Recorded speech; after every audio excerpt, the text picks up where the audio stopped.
Jamie, how are you today? You must be buzzing after what was a huge weekend for the side. Yeah, it was a great win for us. I think if we'd have gone 1-0 down last year, we might have lost that game. So to show the character to come back into it and obviously get the 3 goals at the end, we're really buzzing with. So just look forward to the next one now as the games come thick and fast. You know, I was going to ask this later, but since you kind of brought it up, what have you learnt from what happened last year under Project Restart, where Leicester looked certain to get a Champions League spot, but the results in that final month, that final series of matches didn't go your way? What have you learnt from that as we start to approach the end game of this season, the final stretch? I think it was more of a mentality thing, if I'm being honest. It wasn't like we was trying to do anything different from what we'd done previously. So more of a mentality thing, and obviously you go through them situations and it can only make you stronger. So like I said, we managed to get qualified for the Europa last year, and we wanted to keep progressing. So I think the result of the weekend shows that we have progressed, and now it's down to us to carry on doing it. I do find it amazing, your rise. I'm sure you saw the comments recently. I think it was Jamie Carragher said you're the greatest ever signing in the Premier League, maybe ever in football. You've become a global icon. Does it ever feel surreal to you to think that 8-10 years ago, your name isn't what it is now? Yeah, look, I still pinch myself, obviously, from where I've come from to where I am now, but you can't really look too much into them things. Like I said, the games come thick and fast, so if you start looking into stuff like that, it's got a chance of affecting your game. So it's all about just concentrating on what's in front of you, and I think that'll be something that probably reflect on more once my career's finished. Okay. And when I look back at your career, you've given us so many memories in the Premier League, and sometimes when it comes to playing on the field, you need to be in the same wavelength as the rest of your team. Is there any individual in particular that's brought out the best of you that always seemed to click with you no matter what happened? I think with our club, it's how we all are together. We really are a close-knit group, like a family, and any new signing comes in, they get integrated straight away, and possibly they've never had that before. When they've been at a different club, it might have been different. So I think if you've got that side of it and that spirit together, then things are going to click and you're really going to be successful. I asked that because I've worked with quite a few of your ex-teammates, Mark Schwarzer, Robert Hoof. I was just with Andy King on the weekend covering the game as well, and they all speak so highly of you. How you continue to defy expectations. Do you ever think about age or anything like that, or is it just a number to you? No, it's just a number. The main thing is, look, I know I'm not getting any younger, but looking after my body and recovering right after games and making sure that I'm always at my peak condition is what I can do. And if I'm in like that and in that shape, then the football side of it just comes naturally. So as long as I look after myself and make sure I'm fit, then that's fine.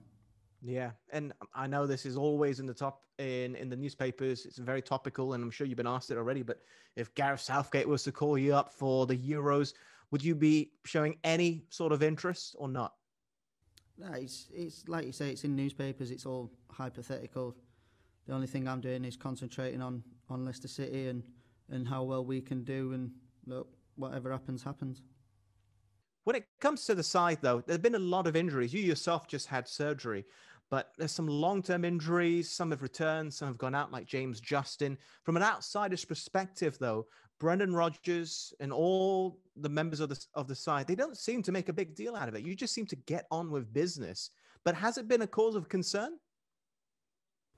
I wouldn't say it's been a cause of concern. I mean, JJ was really unlucky. It's just how he's landed, which that could have been any season, and hopefully he'll have a speedy recovery.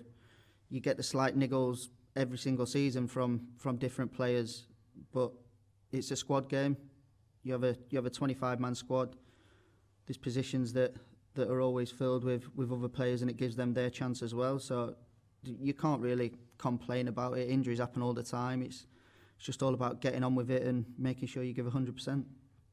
Not to knock any other teams or managers, but it's really refreshing to see. You just get on with business, just play your football, and you're reaping the rewards right now.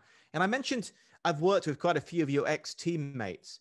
every single person always highlights a different individual that's been an underrated star on this Leicester side. Who do you feel deserves more attention than they're given, more recognition? Wow. I'd probably have to say Mark Albrighton. He's whatever happens when he's on the pitch, he gives his all. He's an absolute workhorse and does specific jobs for the team that you need in certain games. And I think that goes a bit under the radar. And he's the ultimate professional. Never complains about anything. Just gets on with it.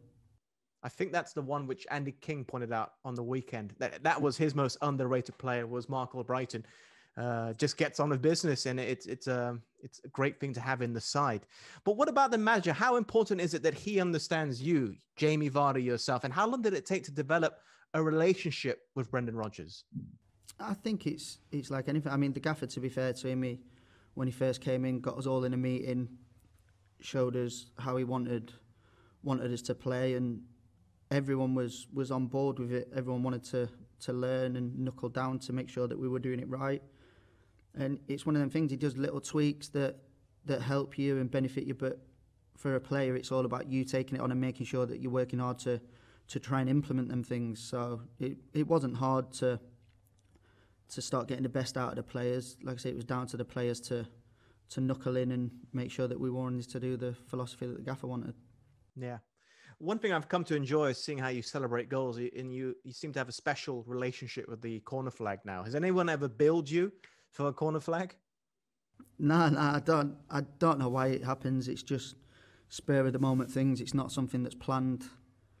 But obviously, getting the goal at the weekend that put us in front, was going to tackle the flag again, but last time it broke, so I thought I'd avoid that one. So the next best thing was just pick it up and start strumming it.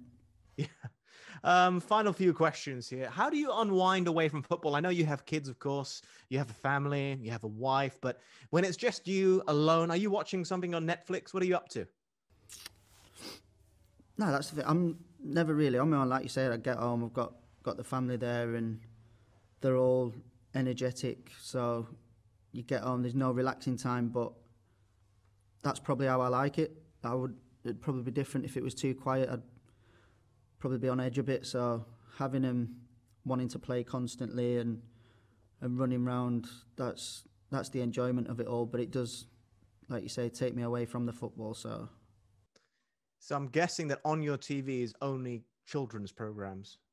Yeah, well, I could tell you at the minute, especially with the youngest, I could probably tell you every single program that's on baby TV. So mindless for the adult, but so entertaining for kids. When this whole pandemic is over, would you ever like to come to where I am in the world right now, Malaysia? Have you ever been to Malaysia? I know you've been to Thailand, of course, but we're a little bit further south.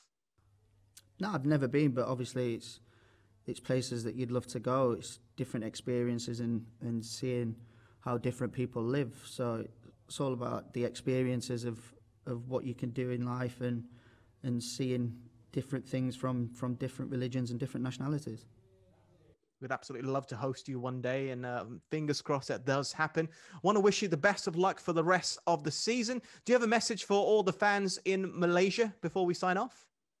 Yeah, just keep watching the Premier League. There's never a dull moment.